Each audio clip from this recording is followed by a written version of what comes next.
Buenas noches, hermanos. Vamos a continuar con nuestra reflexión sobre el libro del Éxodo. Estamos analizando el libro del Éxodo. La vez pasada analizábamos, ¿verdad?, lo que son las plagas en Egipto, ¿verdad? Analizamos en general solamente qué era una plaga, ¿no? Qué entendían ellos por las plagas y cuál es el valor de las plagas dentro del libro del Éxodo, ¿no?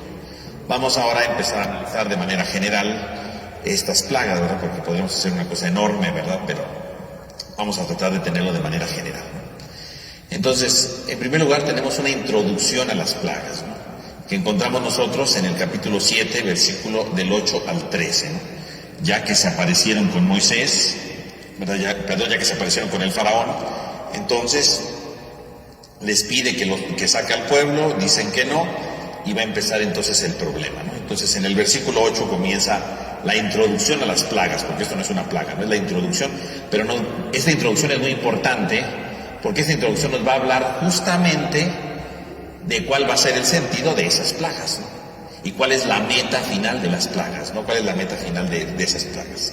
Dice así: Yahvé dijo a Moisés y a Aarón: cuando el faraón les pida algún prodigio, dirán a Aarón: toma tu cayado y tíralo delante del faraón, y se convertirá en serpiente. Se presentaron pues Moisés y Aarón ante el faraón, e hicieron lo que Yahvé había ordenado. Aarón tiró su cayado delante del faraón y de sus servidores, y se convirtió en una serpiente.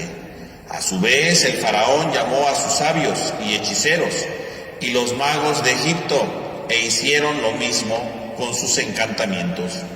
Cada cual tiró su bastón y se convirtieron en serpiente, pero el cayado de Aarón devoró los otros cayados.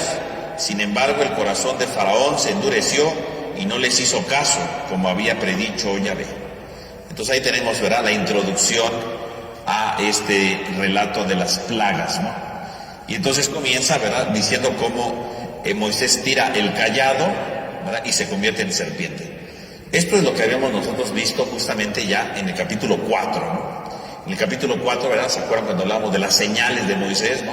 Cuando Moisés pone pretexto, ¿no? ¿Y qué voy a hacer? ¿Cómo le voy a demostrar al pueblo de Israel que de verdad tú me mandaste, ¿no? Entonces dice: tira el cayado. Y le decía: no, tómalo por la cola. Y explicábamos todo eso, ¿no? Que implica el riesgo, ¿no?, de confiar en la palabra, ¿no?, aunque a veces puede ser peligroso. Y justamente ahora, delante del faraón, hace el mismo signo. Claro, ahora no lo va a agarrar por la cola, ¿no?, sino nada más lo va a tirar y se convierte en una serpiente, ¿no? Y por lo tanto quiere decir que entonces cuando Moisés hace esto, ¿qué está diciendo? Que está cumpliendo los signos que Dios le había pedido, ¿no?, que era aventar el cayado y que se convirtiera en serpiente, ¿no? Y entonces con esto, ¿qué está diciendo? En primer lugar, que Moisés es un enviado de Dios, porque el signo que Dios le había prometido en el capítulo 4 lo está cumpliendo en el capítulo 7, ¿no?, antes de las plagas. Por lo tanto, el que está hablando ahí delante del faraón es un enviado de Dios, no es cualquier hombre, no es cualquier improvisado, ¿no?, que dijera: pues voy a ver qué pasa. No, está hablando a nombre de Dios, está hablando en nombre de Dios, y por lo tanto significa que entonces este proceso de liberación viene de Dios. Se aventó el cayado y se convirtió en serpiente, como había pasado en el capítulo 4, Moisés es un enviado de Dios, ¿no?, y Dios está con él, es lo que está anticipando, primero que nada. Sin embargo, ocurre una cosa muy curiosa: se convierte en serpiente y uno dirá: qué increíble, ¿verdad? Un cayado que se convierte en serpiente, pues sería así como para sorprenderse y decir: no, este es un enviado de Dios. Pero no. Dice: se presentaron, ¿verdad?, después de esto, ¿verdad?, cuando se convierte en serpiente, unos sabios y hechiceros, y también ellos, los sabios de Egipto, que hicieron sus encantamientos con las mismas cosas. Entonces, por un lado Moisés echa su vara, ¿verdad?, y entonces aparecen ahí unos hechiceros, unos sabios, ¿verdad?, del Egipto, y también curiosamente ellos avientan, ¿verdad?, sus varas y se convierten también en serpientes. Entonces, obviamente, este signo de Moisés pues no convence al faraón. De entrada no convence al faraón. ¿Por qué? Pues porque en ese momento, ¿verdad?, se supone que si yo veo que la vara se convierte en una serpiente, bueno, entonces quiere decir que este sí viene de Dios, ¿no? Significa que este sí viene de parte de Dios. Pero como manda a traer a sus magos y estos también echan sus varas y se convierten como en serpientes, ¿qué ocurre? Pues ocurre en ese momento que son iguales, como diciendo, mira, pues tú haces esto y mis magos de aquí también hicieron lo mismo, ¿no? Entonces, pues, ¿qué es lo extraordinario? ¿Qué es lo extraordinario? Y entonces, ¿qué da a entender con esto? En primer lugar, aparecen estos magos aquí, ¿no? Los magos, pues se refieren, ¿verdad? No a gente que haga magia, cosas por el estilo, ¿no? Los magos se refieren a gente sabia del Egipto, que tiene ciertas artes secretas, ¿no? Convertir un bastón en ¿cómo se llama? En serpiente, pues no es fácil, ¿no? Significa que tienen ciertas artes secretas, pero hay una diferencia. ¿Cuál es la diferencia entre Moisés y estos magos de Egipto? ¿Cuál es la diferencia? Pues la fuente del poder. Porque a primera vista, por eso el faraón no se convierte, ¿no? Porque a primera vista dicen, Moisés lo convirtió en serpiente y ellos se convirtieron en serpiente. Es lo mismo, ¿no? Es el mismo poder, sí, pero no es lo mismo. Porque la fuente de poder de esos magos, pues son sus artes mágicas, sus artes secretas, ¿no? Pero son cosas humanas. Pero si Moisés convirtió una vara en serpiente, no es porque Moisés sepa artes oscuras o artes secretas, ¿no? ¿Por qué lo puede convertir en una serpiente? Lo puede convertir en una serpiente por una sencilla razón. Lo puede convertir en serpiente porque tiene el poder de Dios. Los magos de Egipto no tienen el poder de Dios. Los magos de Egipto no tienen la fuerza de Dios. En cambio, los magos, ¿verdad? En cambio, Moisés sí tiene el poder de Dios. Y justamente, ¿verdad? Vamos a ver que estos magos van a aparecer al principio en las plagas y van a empezar a imitar lo mismo que Moisés. Pero en la tercera plaga ya no van a poder. Porque finalmente los magos sí tendrán ciertas artes oscuras, misteriosas, secretas, pero como no viene de Dios, en algún momento se van a topar con sus límites. Por lo tanto, estamos empezando a ver que esta batalla entre Dios y el faraón tendrá sus límites. Se está anticipando algo muy importante. El faraón se cree superior, ¿no? El faraón cree que todo lo puede dominar. El faraón cree que nada le puede hacer daño, ¿no? Y que él puede hacer lo que quiere. Pero ya está anticipando entonces el texto algo muy importante. Está diciendo el texto, esta batalla que se va a dar entre Dios y faraón, que va a terminar con el Mar Rojo, ¿no? Cuando se abre el Mar Rojo y ahí va a concluir la batalla. Es una batalla en la que de entrada hay alguien que querrá imitar a Dios, pero no viene de Dios. Estos magos no vienen de Dios. Y al principio podrán aparentar que saben mucho, ¿no? Al principio podrán aparentar que saben muy bien las cosas, pero solamente son apariencia, pero no es la realidad. Y ciertamente decíamos, ¿no? Cuando hablábamos al principio, ¿no? La batalla entre Dios y el faraón. Dios es que es la vida, Dios que es la libertad, el faraón que es la muerte, que es la esclavitud. Es la batalla entre dos grandes, ¿no? Y justamente el que opta por la esclavitud tiene sus magos, ¿no? El que opta por la muerte tiene sus magos, tiene sus supersticiones, tiene sus logros, tiene sus metas, pero por más que intente son humanos. Y algún día se termina, todo se termina en esta vida, ¿no? Todo se acaba en esta vida. Pero ciertamente el que opta por la esclavitud, como el faraón, el que opta por la muerte, tiene muchos artilugios, ¿no? Como estos magos que imitan al principio a Moisés, ¿no? Y efectivamente lo imitan porque al entender, no eres tan poderoso, ¿no? La libertad no es tan grande como parece. La vida no es tan grande como parece. La muerte es más poderosa que la vida. La esclavitud es más dominante que la libertad. Y tengo aquí mis magos que lo demuestran. Somos poderosos también. Ese es el más grande engaño. A veces la gente se esclaviza porque cree que con su poder, porque cree que con su fuerza, porque cree que con sus capacidades, con sus influencias, van a lograr muchas cosas. Y sí, lo logran. Pero algún día se acaban esas influencias. Algún día se acaba ese poder. Algún día se acaba esa fuerza. Algún día se acaba todo eso. Se acaba algún día, ¿eh? Podrá tener sus magos, pero sus magos tienen sus límites.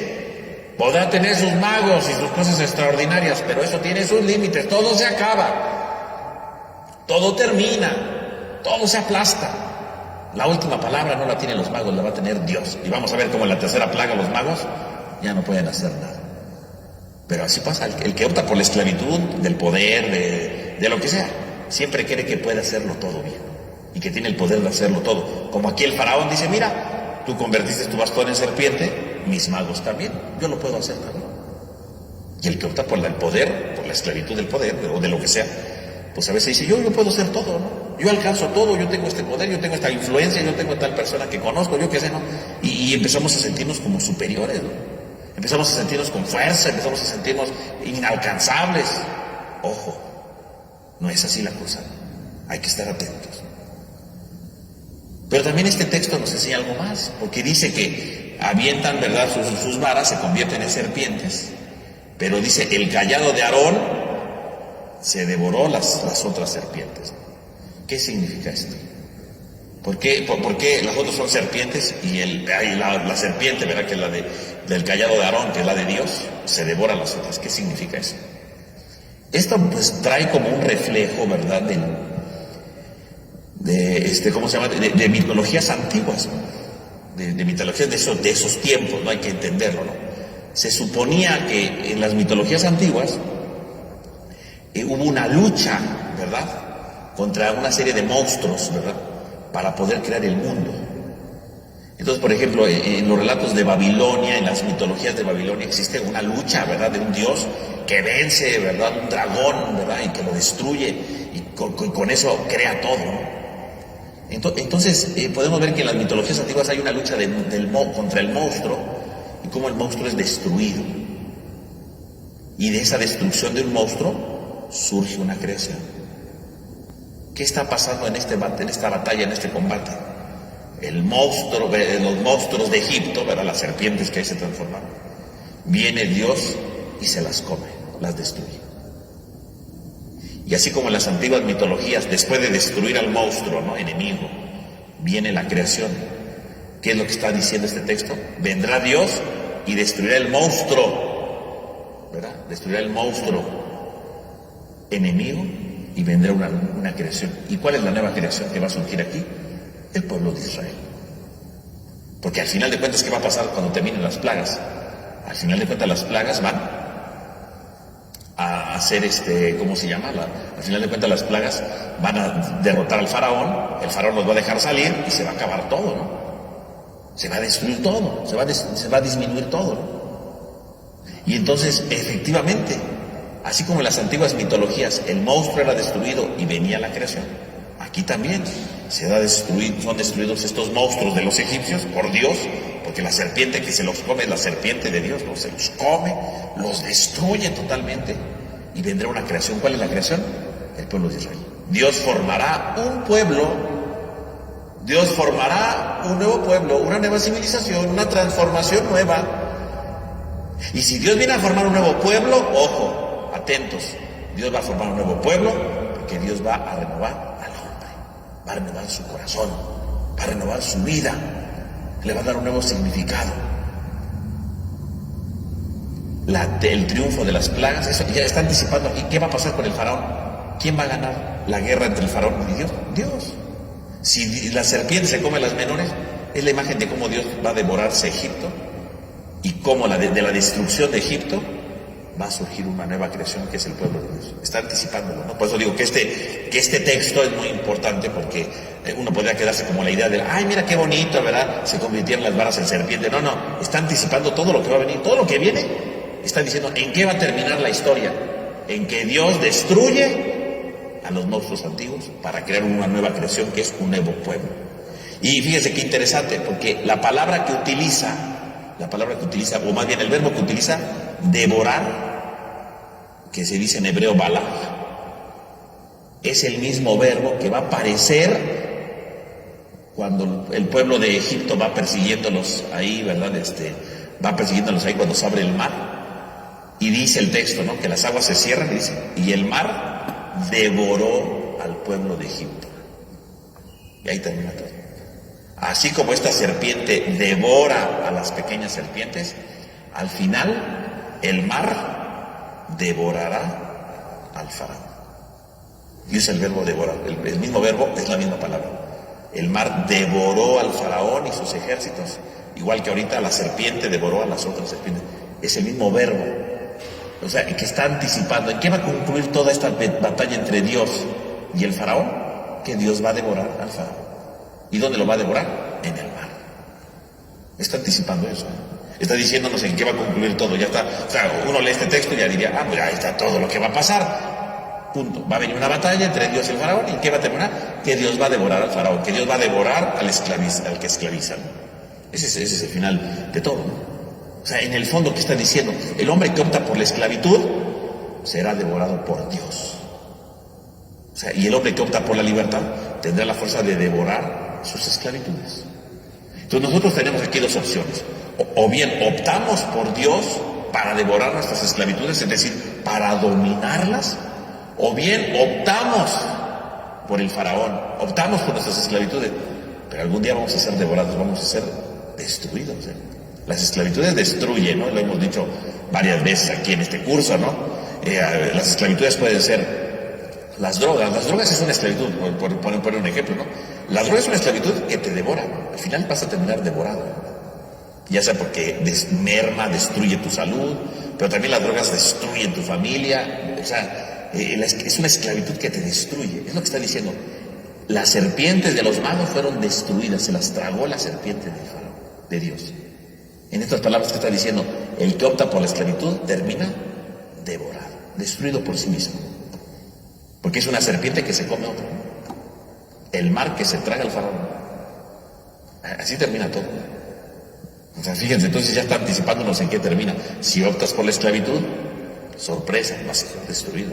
O sea, tu esclavitud te va a destruir, no porque Dios te destruya, no, sino porque la esclavitud te autodestruye siempre, ¿no? O sea que ya está anticipando aquí, entonces decimos la batalla entre Dios y Faraón, ¿no? Y la guerra que va a ganar Dios.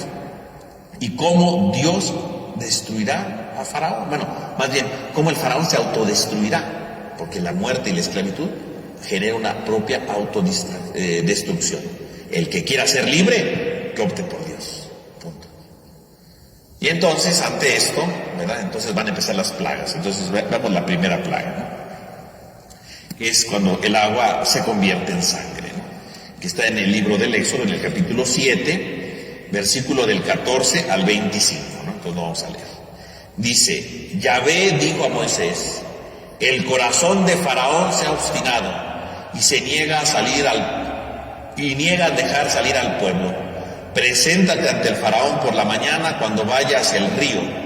Espéralo en la orilla del río llevando en tu mano el callado que se convirtió en serpiente, ¿no? Y además, por un lado es el callado que se convirtió en serpiente porque es el callado de la prueba, pero también del pastor, porque recordemos que todo esto que Moisés está haciendo es la lucha así entre Dios y Faraón, pero Moisés es el pastor que va a guiar al pueblo, ¿no? Entonces llévate el callado y le dirás, Yahvé, el Dios de los hebreos, me ha enviado a ti para decirte, deja partir a mi pueblo para que me den culto en el desierto, pero hasta ahora no has hecho caso.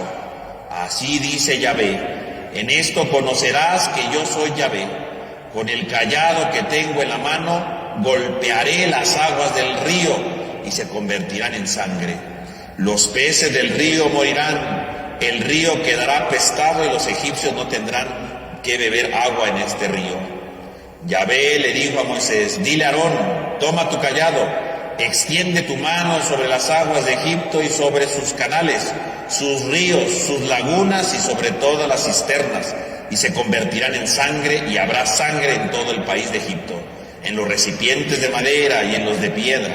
Moisés y Aarón hicieron todo lo que Yahvé había mandado, alzó el callado y golpeó las aguas que hay en el río en presencia del faraón y de sus servidores, y todas las aguas del río se convirtieron en sangre. Los peces del río murieron, el río quedó apestado y los egipcios no podían beber agua del río. Hubo sangre en todo el país de Egipto, pero los magos de Egipto hicieron lo mismo con sus encantamientos y el corazón de Faraón se obstinó y no les hizo caso, tal y como lo había dicho Yahvé. El Faraón se volvió y entró a su casa sin prestar atención a lo sucedido. Todos los egipcios tuvieron que cavar en los alrededores del río para buscar agua porque no había que beber aguas del río. Y así pasaron 7 días desde que Yahvé golpeó el río. Entonces ahí tenemos la primera plaga, ¿no? El agua que se convierte del río Nilo, ¿no? Que se convierte en sangre. Bueno, habíamos dicho que, bueno, esto algunos han sacado alguna explicación científica, ¿no? Que es un fenómeno natural, ¿no? Donde no es que el agua se convierta en sangre, ¿no? Más bien se dice que anualmente, ¿verdad?, se va deslavando un poco la tierra, ¿no? Y entonces el agua se ve como de color rojizo por la tierra que se deslava, ¿no? Y entonces da una imagen como si el agua tuviera sangre. pero en realidad no tiene sangre, ¿no? O sea, solamente se deslava y se ve como de color rojo, y efectivamente por esto se sueltan algunas bacterias y efectivamente algunos peces se mueren, ¿no? Digo, esta es una explicación que saca, ¿no? O sea, no, aquí. Ahora, el milagro, ¿cuál sería? Pues que el milagro es que sucede justo cuando lo hace Aarón, ¿no? Justo cuando le pega, ¿no? Ese es el milagro, ¿no? O sea, podemos decir que Dios usa las mismas fuerzas de la naturaleza y las aprovecha, pero pasan en el momento que se necesita, ¿no? No es que pase cuando deba de pasar, sino en el momento que se necesita. Por eso es que el faraón no queda convencido, ¿no? Y por eso dice que los magos lo hacen. Pues sí, los magos lo hacen igual porque es un fenómeno que ellos conocen, ¿no? Digo, si lo viéramos desde el punto de vista científico, ¿no? Ahora, aquí lo que nos interesa no es lo científico, ¿no? O sea, son hipótesis que pueden explicar más o menos qué pasó en el mar, en el río Nilo, ¿no? Eso es lo que puede explicar. Bueno, eso es lo que queda ahí para la ciencia. Aquí no nos interesa la ciencia, aquí nos interesa la catequesis. Esto no se escribió para explicar cosas científicas, se escribió para algo muy importante. ¿Qué representa que golpeen el río Nilo y se vuelva sangre? Si ustedes se dan cuenta, ese es el tercer signo que le había dado a Moisés también en el capítulo 4, ¿no? En el capítulo 4, ¿verdad? Al final le dice, ¿verdad?, que golpea el agua y se vuelve sangre. ¿Qué representa el río Nilo? ¿Se acuerdan ustedes? El río Nilo representa Egipto, ¿no? La vida de Egipto, ¿no? Que golpeen el río y se vuelva todo lleno de sangre, ¿qué significa? Es Dios que está matando el río, que está matando Egipto. La primera plaga no solamente es que el agua se convierte en sangre, sino que el río Nilo, que tendría que ser una fuente de vida, el río Nilo que tendría que ser una fuente de bendición, el río Nilo que era la vida para el pueblo de los egipcios, se convierte en sangre. O sea, es como si lo hubieran matado, ¿no? Es una idea, no lo habíamos visto, ¿no? Es como si mataran el río, ¿no? Es como si le dieran muerte. La primera plaga que está anunciándole: si no dejas salir a mi pueblo, vas a morir. Y efectivamente va a morir, porque va a morir cuando sea engullido, ¿verdad?, por las aguas del Mar Rojo. Egipto puede morir. Es decir, si el pueblo de Egipto se obstina en seguir esclavizando a los judíos, a los israelitas, va a morir, porque la esclavitud trae como consecuencia la muerte. La esclavitud trae como consecuencia la destrucción de todo. Va a morir, va a morir. Bueno, no solo eso, ¿verdad? También va a morir los primogénitos, ¿no? Está anticipando todo eso también, ¿no? Entonces golpean y todo se vuelve sangre. Y dice, y no tenían agua que beber. ¿Qué significa no tener agua que beber? Si no tienes agua que beber, pues te mueres, ¿no? El agua es necesaria, ¿no? El agua es vida, decimos nosotros, ¿no? ¿Y cuál es la fuente de vida del pueblo egipcio? El río Nilo. La fuente de vida. Si tú golpeas el río y se vuelve todo sangre y nadie tiene que beber porque todo es sangre, ¿qué es lo que pasa entonces en ese momento? Todo se llena de muerte, ¿no? Todo se llena de destrucción, ya no hay esperanza, ya no hay nada que hacer, estás perdido, se está acabando todo. Lo que era un canal de vida se convierte en un canal de muerte. Lo que está anticipando o está diciendo con la primera plaga, ¿qué está diciendo entonces el texto? Si tú optas por la esclavitud, si tú no quieres ser verdaderamente libre, lo que antes era vida se convierte en muerte. Se puede convertir en muerte. Ojo. Y la primera plaga sigue existiendo, ¿eh? No vaya usted a creer que nada más es eso, ¿no? Porque la primera plaga puede ser, por ejemplo, lo que era un canal de vida, y si yo me empiezo a esclavizar de otra cosa, puedo convertirla en un canal de muerte. Lo que antes era vida, ahora es muerte, ¿no? Un ejemplo, por ejemplo. Cuando una persona, ¿verdad?, bueno, se casa, ¿no? Y todos son muy felices, ¿verdad?, porque se casaron y se quieren y todo. Y de repente entran, por ejemplo, los celos. Los celos es una esclavitud, ¿no? Sobre todo cuando los celos empiezan a volverse enfermizos, ¿no? ¿A dónde fuiste? ¿Qué estabas haciendo? Y dime aquí. Y se convierte en una esclavitud tremenda, ¿no? Y lo que antes era un amor grandísimo, ¿no?, de repente se convierte en una esclavitud terrible, ¿no? En una esclavitud difícil, ¿no? Lo que antes era amor, río Nilo lleno de vida, se convierte después en una esclavitud. Porque ya no ves a la otra persona porque la quieres, la buscas, no, la buscas porque la estás celando, porque tienes inseguridad, porque tienes eso, ¿y a dónde voy? ¿Y por qué hizo esto? ¿Y por qué? ¿Quién te llamó? Y cosas por el estilo, ¿no? Y lo que era antes amor se convierte en destrucción. Lo que antes era un río de agua fecunda se convierte en un río de sangre, ¿no? Porque se está desangrando el amor que existía antes. Se está desangrando el amor que se vivía en otro tiempo. Los celos destruyeron, la esclavitud de los celos destruyeron el canal de la vida. Destruyeron la oportunidad de una vida. Destruyeron la oportunidad de la fecundidad. La primera plaga entonces está avisando algo muy importante. Cuando tú te esclavizas, tú puedes hacer que lo que antes era vida, ahora se vuelva muerte. Y lo que antes era amor, se puede volver esclavitud destructiva. O sea, digo, pongo aquí el ejemplo de los celos, ¿no? Como los celos pueden destruir algo, ¿no? Y aplica lo que sea, ¿Qué es lo que a usted le da vida en su existencia, ¿no? En su visión de la vida. Si usted no lo ubica bien, lo puede destruir, ¿no? Y algo que a usted le gustaba mucho antes y lo disfrutaba, si usted se esclaviza de otra realidad, pues eso que le daba vida antes, lo destruye, ¿no? Lo destruye. Es que a mí me gusta, ¿verdad?, ayudar a hacer esto y de repente uno lo ve, ay, me están obligando, ay, estoy de malas, ya se vuelve esclavitud. Y ese canal de vida se puede volver en un canal de muerte, de destrucción, ¿no? El Nilo que se convierte en sangre, la destrucción total. Es el anticipo de cómo el faraón va a morir, ¿no? Y cómo va a morir Egipto. Digo, bíblicamente hablando, ¿no? Históricamente es otra cosa, ¿no? Pero bíblicamente hablando es eso. Y nos lo está diciendo a nosotros. Tu río Nilo se puede convertir en muerte. Ojo. Vean cómo entonces esta primera plaga ya está hablándonos entonces de esto. Dios peleando con el faraón. ¿Y el faraón qué hace cuando ve todo eso? Nada. No le importa. Porque como sus magos también convirtieron el agua en sangre, dice que te dio la media vuelta y ni le hizo caso a nada, ¿no?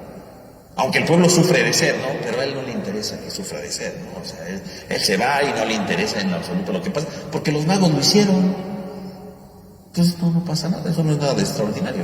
Pero tu pueblo se está muriendo de sed, no importa, los magos lo hicieron, no pasa nada, ¿no? ¿Y cuánto dura la plaga? Dice, duró 7 días, o sea, la totalidad. El número 7, recordemos que es la totalidad, ¿no? O sea, la plaga fue total, ¿no? No fue una cosa de un día, de unos minutos, no, fue total. Una destrucción total. Y aunque fue una destrucción total, dice, el corazón de Faraón se endureció. No quiso cambiar, no quiso transformar su vida. Y entonces, como no cambia de vida, entonces viene la segunda plaga, ¿no? Que son las ranas, ¿no? Las ranas, que es el capítulo 7 del versículo 26 hasta el capítulo 8, versículo 11. Y entonces ahí van las ranas. Yahvé le dijo a Moisés, preséntate ante el faraón y dile, así dice Yahvé, deja salir a mi pueblo para que me dé culto. Si te niegas a dejarlo salir, infestaré de ranas todo tu país. El río bullirá de ranas, saltarán y entrarán en tu casa, en tu dormitorio y en tu lecho, en las casas de tus servidores, en tu pueblo, en tus hornos y en tus artesas. Las ranas saltarán sobre ti, sobre tu pueblo y sobre tus siervos. Dijo Yahvé a Moisés, di a Aarón, extiende la mano con tu cayado sobre los canales de los ríos y sobre las lagunas y haz saltar las ranas por todo el país de Egipto. Aarón extendió su mano sobre las aguas de Egipto y saltaron las ranas y cubrieron el país de Egipto. Pero los magos hicieron lo mismo con sus encantamientos, hicieron saltar las ranas sobre el país de Egipto. El faraón llamó a Moisés y a Aarón y les dijo, pídale a Yahvé que aparte las ranas de mí y de mi pueblo, y yo dejaré salir a su pueblo, al pueblo, para que ofrezca sus sacrificios a Yahvé. Moisés respondió al faraón, dígnate indicarme cuándo he de rogar por ti, por tus siervos y por tu pueblo, para que aparte de ti y de tus casas las ranas, y se quedarán solo en el río. Mañana, contestó él. Moisés le replicó, será conforme a tu palabra, para que sepas que no hay como Yahvé nuestro Dios. Las ranas se apartarán de ti, de tus casas, de tus siervos y de tu pueblo, y quedarás solo en el río. Moisés y Aarón salieron de la casa de Faraón, y Moisés invocó a Yahvé para que apartara las ranas que afligían al Faraón. Yahvé hizo lo que Moisés le había pedido, y murieron las ranas de las casas, de los patios y de los campos. Las juntaron en montones y el país apestaba, pero como viera el Faraón que le daban un respiro, se obstinó y no le hizo caso, tal y como Yahvé lo había predicho. Bueno, pues ahí están. La segunda plaga son las ranas. También, ¿verdad? Si lo quieren ver científicamente, y esto es muy interesante porque ayuda a entender bien la plaga, se suponía que efectivamente cuando a finales de junio, ¿verdad?, el río sube la creciente, empieza el río como a desbordarse, ¿no? Y ese desbordamiento del río era bueno, porque obviamente uno pues se alimentaba del agua del Nilo, ¿no? De ahí vivían de esa agua, ¿no? Pero cuando se desbordaba el Nilo, subía la creciente y entonces el río se desbordaba y se empezaban a inundar todos los alrededores del río. Uno podría decir, esto es una desgracia. No es ninguna desgracia. En primer lugar, porque los egipcios no ponían sus casas al lado del río, porque ellos sabían que se desbordaban. Sería una tontería que alguien dijera, voy a poner mi casa junto al río, aunque sé que se va a desbordar en junio y me la va a inundar todo, ¿no? Y voy a sufrir, ¿no? Luego no, hoy en estos tiempos hacemos cosas por el estilo, ¿verdad? Pero en esos tiempos no, ellos sí ponían sus casas lejos para que no les pasara nada. ¿Y qué pasaba cuando se desbordaba el Nilo? Pues iba inundando todo alrededor. Y entonces todo se llenaba de vida, ¿no? Todo se llenaba de vegetación. Y efectivamente, cuando se desbordaba aparecían ranas. Las ranas aparecían. Justamente cuando aparecían las ranas aparecían después de que se desbordaba el río. Aparecía. Y evidentemente venían los pelícanos, ¿verdad? Y otras aves que se las iban comiendo, ¿no? Era parte de ¿cómo se llama?, del entorno, ¿no? Así funcionaba eso. Entonces, para los egipcios, ver cómo se desbordaba el río Nilo y ver cómo aparecían las ranas era un signo de fecundidad. Las ranas son un signo de fecundidad. Es un signo de vida. Eso era un signo de vida. Y entonces, ¿verdad? Y también tenían ellos una diosa que se llamaba Eket. La diosa Eket. ¿Qué era la diosa Eket? Era la diosa de la fecundidad. ¿Y cómo la representaban a la diosa Eket? Con una cabeza de rana, cuerpo humano, cabeza de rana. Porque los egipcios, ustedes ven, verán, sus dioses, siempre tienen un cuerpo humano, pero la cabeza de algún animal. Pues justamente la diosa de la fecundidad era la diosa Eket, que tenía una cabeza de rana, porque las ranas es un signo de fecundidad. ¿Por qué era un signo de fecundidad para los egipcios? Pues porque cuando se desbordaba el río, aparecían las ranas, como diciendo, mira, aquí hay vida. Era un signo de fecundidad. Pero en realidad las ranas no había ningún problema porque venían los pelícanos y se la comían. Lo que da a entender la plaga es que surgen las ranas, pero que nadie se las come. Y si nadie se las come, entonces lo que era un signo de fecundidad se convierte en un signo de destrucción y de fastidio, porque entonces si nadie se come las ranas se siguen multiplicando y multiplicando y todo el pueblo egipcio se empieza a llenar de ranas por todos lados. Entonces, ¿cuál es la enseñanza de esta plaga entonces? Que cuando uno opta por las ranas son signo de fecundidad, son un signo bueno, ¿no? Significa que el río está dando vida, ¿no? Pero si las ranas, en lugar de convertirse en un signo de fecundidad, se convierten en un signo de molestia, ¿no?, en un signo de aridez, en un signo de destrucción y de incomodidad, ¿no? Porque dice que empiezan a entrar a las casas, a las camas, a todos lados, ¿no? Ay, aquí hay una rana, aquí hay otra, se convierte en algo fastidioso. ¿Por qué se convierte en algo? ¿Por qué esto se convierte en una plaga? Lo que era un signo de fecundidad y de vida se convierte en una plaga. Pues porque el que opta por la muerte convierte los signos de vida en signos de destrucción, de incomodidad, de intranquilidad, porque en el fondo estar lleno de ranas por todos lados es una incomodidad, ¿no? O sea, ranas por todos lados, pues uno se fastidia, ¿no? Ranas por aquí, ranas por allá, todo el mundo se fastidia, ¿no? No saben qué hacer con tantas ranas, ¿no? Y por otro lado, ¿verdad?, las ranas, ¿verdad?, pues también están ahí, ¿verdad?, croando todo el día, entonces uno se desespera, ¿no? Y lo que antes era un signo bonito de vida, ay, mira qué bonito, ay, mira cómo surgen las ranas, ay, qué hermoso, de repente se llenan de ranas, pues es un signo de destrucción. Vean cómo lo que era un signo de vida, de fertilidad, se convierte en un signo de incomodidad. ¿Pero por qué se convierte en incomodidad? Porque han optado por la esclavitud. El hombre que opta por la esclavitud, el hombre que opta por la muerte, convierte los signos de fecundidad en signos de destrucción. Es un signo parecido al del Nilo, ¿no? Es que el otro era de muerte, ¿no? Pero a veces tenemos muchos signos en nuestra vida que nos podemos ir convirtiendo en lo que era algo bonito se convierte en algo feo. Cuando opto por la esclavitud, cuando opto por algo que efectivamente era que me tendría que ser feliz, ahora me llena de intranquilidad. ¿Pero por qué se llena de intranquilidad? Pues porque se vuelve una esclavitud. La esclavitud hace que tus signos de vida se conviertan en intranquilidad. Esa es la esclavitud. El que opta por la muerte, por la esclavitud, como el faraón, hace que lo que antes veían bonito, lo vean ahora mal, lo vean ahora destructivo, lo vean ahora apagado, lo vean disminuido. Eso es lo que está diciendo el texto, ¿no? Y lo podemos ver en nuestra vida cotidiana también. Las ranas aparecen en nuestra vida. Las ranas decimos un signo de vida, de bonito, ¿no? Y entonces, por ejemplo, alguien que, por ejemplo, me venía a visitar, ¿no? Ay, qué bonito me vino a visitar. Es un signo de vida, que me vengan a visitar. Ah, pero si yo me empiezo a llenar de esclavitudes, si yo me empiezo a llenar de resentimientos, yo me empiezo a llenar de cosas negativas, cuando vienen esas personas, ya no se convierten en un signo de vida, ¿no? Se convierten en un signo de intranquilidad, porque mi corazón se empezó a llenar de cosas negativas, ¿no? Y a lo mejor la persona que antes me visitaba, a la que yo quería, ay, qué bueno que vino a verme, cuando me empiezo a llenar yo de cosas negativas, cuando llega esa persona que era un signo de vida, ahora se convierte en un signo detestable, ¿no? Y decimos, ay, ya llegó otra vez, qué horror. Pero si antes te daba alegría, sí, pero ya en mi corazón dejé que entrara un coraje, ya dejé que en mi corazón entrara una envidia, ya dejé que en mi corazón entrara algo negativo. Y entonces, lo que antes era un signo de vida, de cariño, se convierte en un signo de incomodidad, como las ranas, ¿no? Que están ahí colando por todos lados, ¿no? Y así pasa, ¿no? Las ranas aparecen a veces en nuestra vida, ¿no? Y son incontrolables.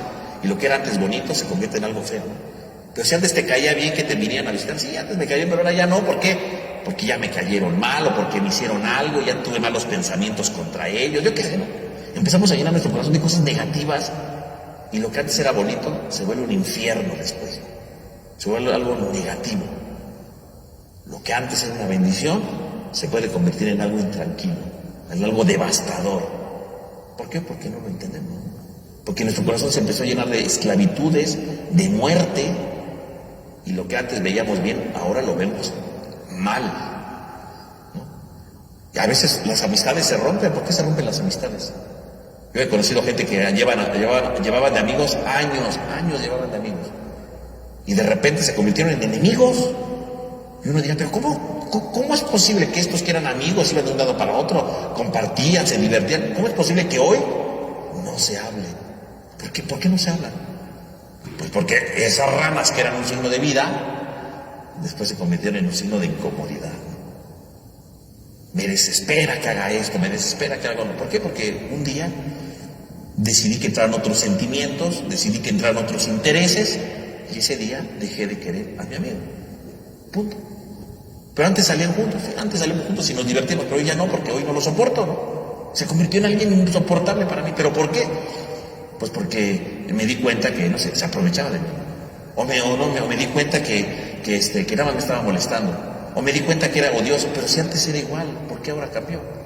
Pues porque dejaste de entrar un sentimiento negativo, ¿no? Así de sencillo.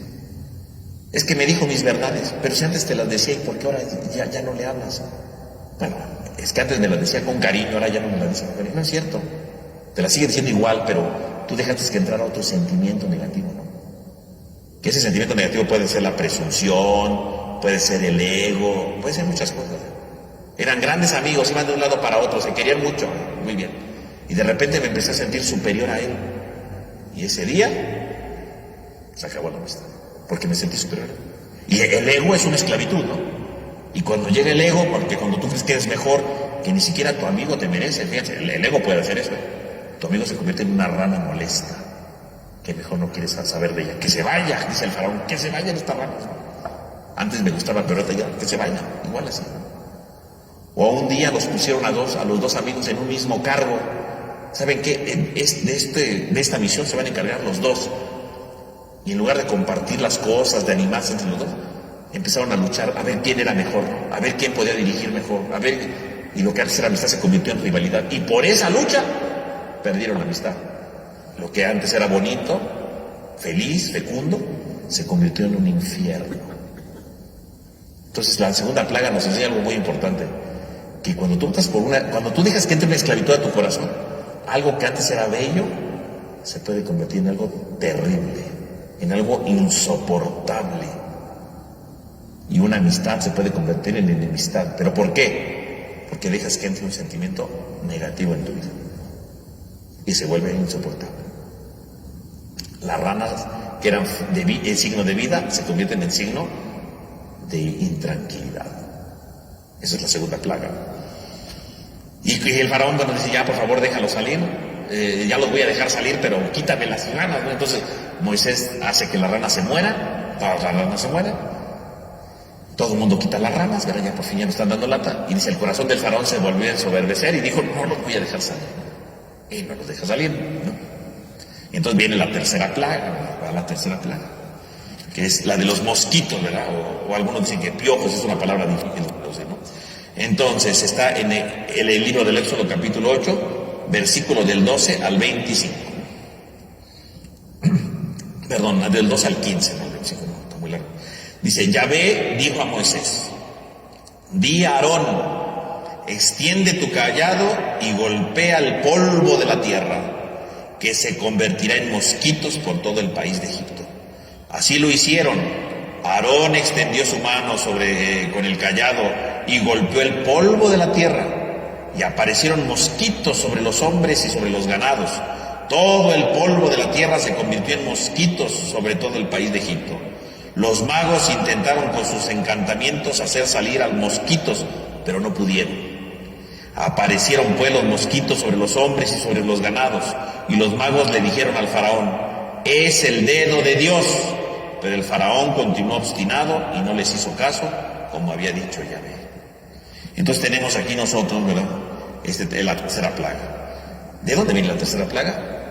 Es una imagen plástica, ¿no? Se supone que pegan en la tierra, salta la tierra, ¿no? Por así decirlo, el polvo, y todas las partículas del polvo se convierten en moscos, ¿no? Y empiezan ahí a invadir.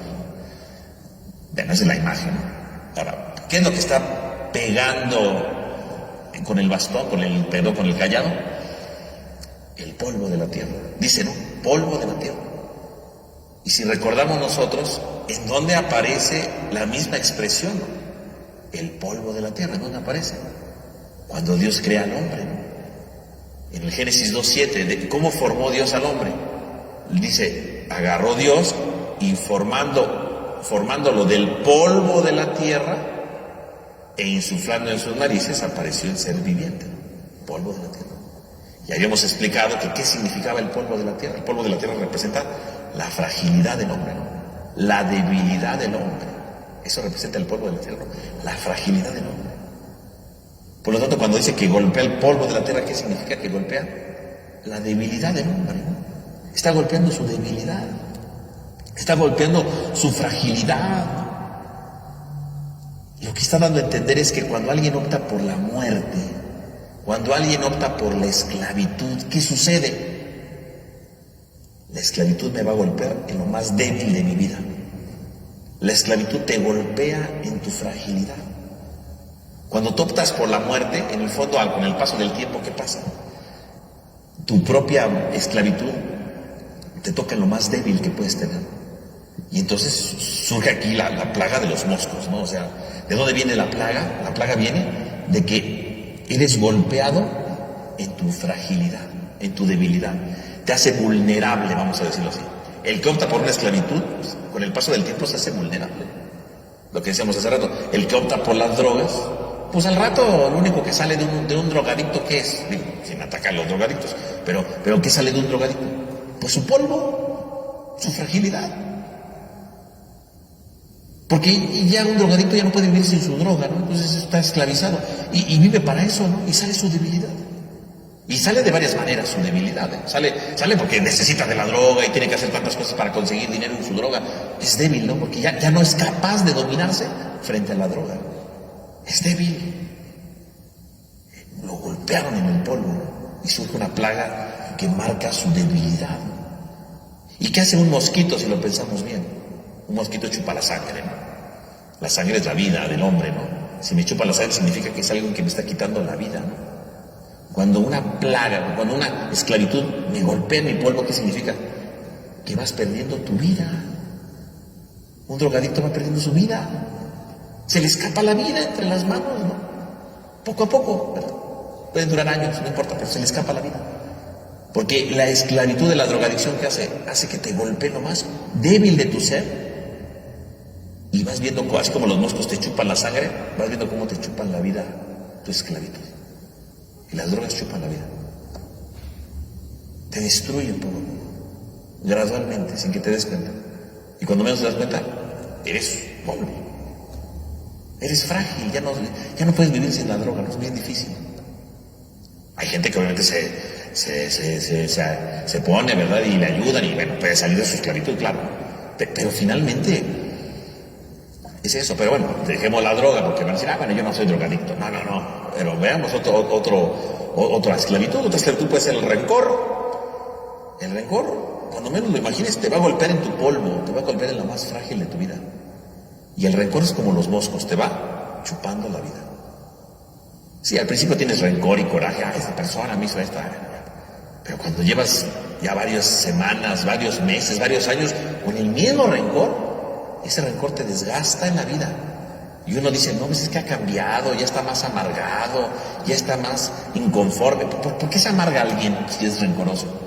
Pues se amarga porque el rencor chupa la vida, te saca tu debilidad. Eres un hombre débil, no eres capaz de vencer tu rencor. ¿Por qué no vences tu rencor? Pues porque eres débil, te pegó en el polvo de la tierra, en tu propia fragilidad, en tu propia pequeñez, te pegó en lo más profundo de tu debilidad. Y inmediatamente que te golpeó en tu debilidad, surgieron los moscos que te quitan poco a poco la vida. La esclavitud quita la vida. Cualquiera que sea, ¿no? Aquí diga las drogas o puede ser el rencor. Pues, piense usted cuál es su esclavitud y yo le aseguro que esa esclavitud le quita su vida. Le quita su vida porque deja de prestar atención a otras cosas más importantes. Le quita la vida porque efectivamente va disminuyendo su carácter. Le quita la vida porque no le deja ser feliz totalmente. Le quita la vida porque anda al pendiente de cosas que ni le importan, pero le presta más atención a eso que a otras cosas. Le quita la vida y lo hace débil, polvo de la tierra. Polvo de la tierra, porque ya no puedo vencer eso. Porque ya no lo puedo cambiar. Porque ya me acostumbré a vivir ahí. Y ya me acostumbré a ser polvo. Me pegó en el polvo y salieron los moscos, ¿no? Y aparecen los magos, ¿no? Aquí, importante porque aquí es la última vez que aparecen los magos. Y dice que quieren también ellos aparecer, ¿verdad? Los moscos, pero ya no pueden. Se topan con su debilidad. Qué curioso que la plaga que ya no pueden reproducir, ¿cuál es? La del polvo. Porque en el fondo, ¿qué está diciendo? Los magos son polvo, son frágiles, son limitados. Y tan limitados son que ellos ya no pueden aparecer mosquitos. Ellos ya no pueden. Los magos se han topado con pared y a partir de ahora ya no van a poder hacer nada. Su fuerza, su poder, por así decirlo, era humano. En cambio el de Moisés es divino. Y como el de Moisés es divino, Moisés sí puede vencer totalmente las plagas. Perdón, sí puede producir las plagas. Los magos no, porque los magos son humanos. Porque los magos no tienen la capacidad, ¿verdad?, de hacer más cosas. Son limitados. Esos son humanos. Se termina todo. Vean cómo se disminuye totalmente la experiencia de Dios en su vida. Ahí está. Son golpeados en lo más profundo de su ser. Y entonces viene la cuarta plaga, ¿no?, para terminar, ¿no?, que es la plaga de los tábanos, ¿no?, que es el capítulo 8, del 16 al 28. Dice: Yahvé le dijo a Moisés: levántate pronto mañana y preséntate ante el faraón para que vayas al río y dile: así dice Yahvé, deja salir a mi pueblo para que me dé culto. Si no dejas salir a mi pueblo, enviaré tábanos contra ti, contra tus siervos, tu pueblo y tus casas. Las casas de los egipcios y las tierras donde habitan se llenarán de tábanos. Pero exceptuaré ese día la región de Gosén, donde habita mi pueblo, para que no haya allí tábanos, a fin de que sepas que yo soy Yahvé en medio del país. Haré distinción entre mi pueblo y el tuyo. Esto sucederá mañana. Así lo hizo Yahvé, y un enjambre enorme de tábanos vino sobre la casa del faraón y las casas de sus siervos, y sobre el país de Egipto, y los tábanos devastaban todo el país. Entonces llamó el faraón a Moisés y a Aarón y le dijo: vayan, ofrezcan sacrificios a su Dios en este país. Moisés respondió: no conviene que se haga así, porque el sacrificio que ofrecemos a Yahvé nuestro Dios es abominación para los egipcios. Si los egipcios nos vieran ofrecer un sacrificio para lo que ellos es abominación, ¿a poco no nos lapidarían? Iremos 3 días de camino por el desierto y allí ofreceremos sacrificios a Yahvé nuestro Dios como nos lo ha ordenado. Contestó el faraón: yo los dejaré partir para que ofrezcan en el desierto sacrificios a Yahvé su Dios, con tal de que se vayan demasiado lejos, rueguen por mí. Moisés le respondió: en cuanto yo salga de aquí, rogaré a Yahvé, y mañana los tábanos se alejarán de Faraón, de sus siervos y de su pueblo.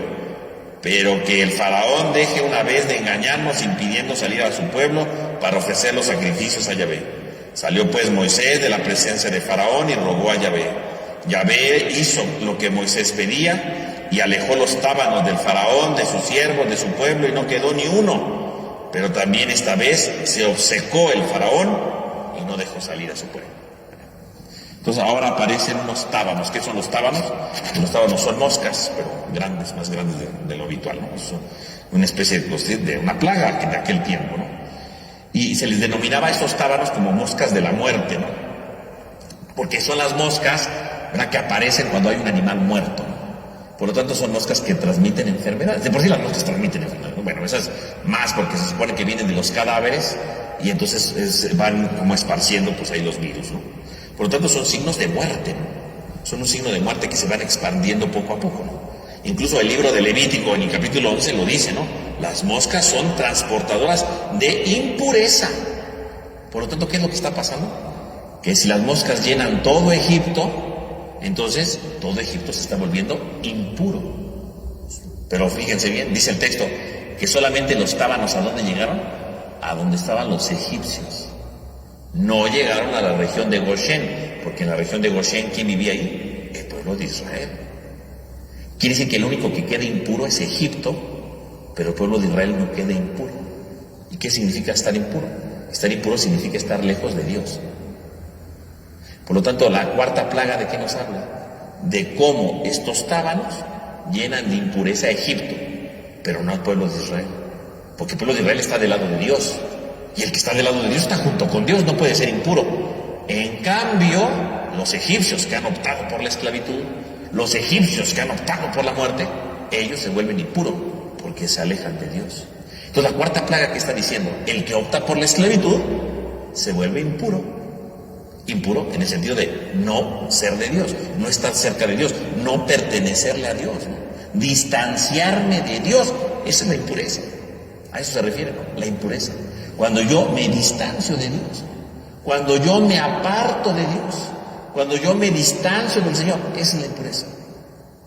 Y ahí es entonces cuando aparece precisamente este signo, ¿no? La impureza. Quiere decir que el hombre que opta por la esclavitud se vuelve impuro. Ese es el hombre que opta por la esclavitud, se vuelve impuro, siempre. Me alejo de Dios. El esclavo vive lejos de Dios. Aunque pueda venir a misa, porque hay quien está esclavo de muchas cosas y viene a misa, pero está alejándose de Dios. Se está apartando de Dios poco a poco. Porque si Dios es el amor, Dios es la justicia, Dios es el perdón, y si yo estoy esclavizado por algún pecado, pues no vivo en el amor, no vivo en el perdón, no vivo en la misericordia, me estoy alejando de Dios poco a poco, ¿no? Los tábanos, por lo tanto, vienen a traer la impureza, vienen a transmitir esa impureza, vienen a apartarme de la experiencia de Dios. Vienen a apartarme de la misericordia de Dios. Vienen a apartarme de la justicia de Dios. El que es esclavo, poco a poco se va alejando de Dios. El pueblo de Egipto vive lejos de Dios. El pueblo de Egipto vive lejos del Señor. Porque no quieren ser libres, ¿no? Y entonces al faraón que le dice, ándale, está bien, ya hagan sacrificios a Dios, pero háganlos aquí en Egipto. Y dice Moisés, no podemos. ¿Por qué? Porque ¿qué ofrecían los israelitas de sacrificio? ¿Qué ofrecían? Ofrecían corderos. Y un cordero era un animal sagrado para los egipcios. Si veían que mataban un cordero, pues les iban a linchar, ¿verdad? Porque era un animal sagrado, no pueden matarlo. Por eso dice, tenemos que salir 3 días y allá en el desierto lo matamos y luego según regresamos, ¿no? Entonces Faraón dice, bueno, está bien ya, pero que se acaben las moscas, ya no queremos ser impuros, ¿no? Ya, que se vayan. Y bueno, para variar, el Faraón dijo, siempre no quiero dejarlo salir, ¿no? Pues fíjese cómo entonces la cuarta plaga de los tábanos, entonces, no solamente es que todo se llena de mosca, ¿verdad? Y la incomodidad, sino los tábanos son portadores de impureza. Y nos recuerda que cuando yo opto por la esclavitud, entonces yo me hago impuro, es decir, me alejo de Dios. La esclavitud me aleja de Dios. Y es una lejanía que me incomoda, ¿no? Porque puedo creer que Dios está conmigo, puedo creer que Dios me va a ayudar, pero a pesar de eso, yo mismo me estoy alejando de Dios porque me estoy alejando de su proyecto de amor, de su proyecto de perdón, de su proyecto de misericordia. Esa es la cuarta plaga. Entonces fíjense cómo cada una de las plagas tiene una enseñanza, no nada más, son prodigios maravillosos, porque en las películas pues ponen las plagas y los efectos especiales son muy buenos, pero no, las plagas en el fondo lo que están diciendo no son otra cosa, ¿no?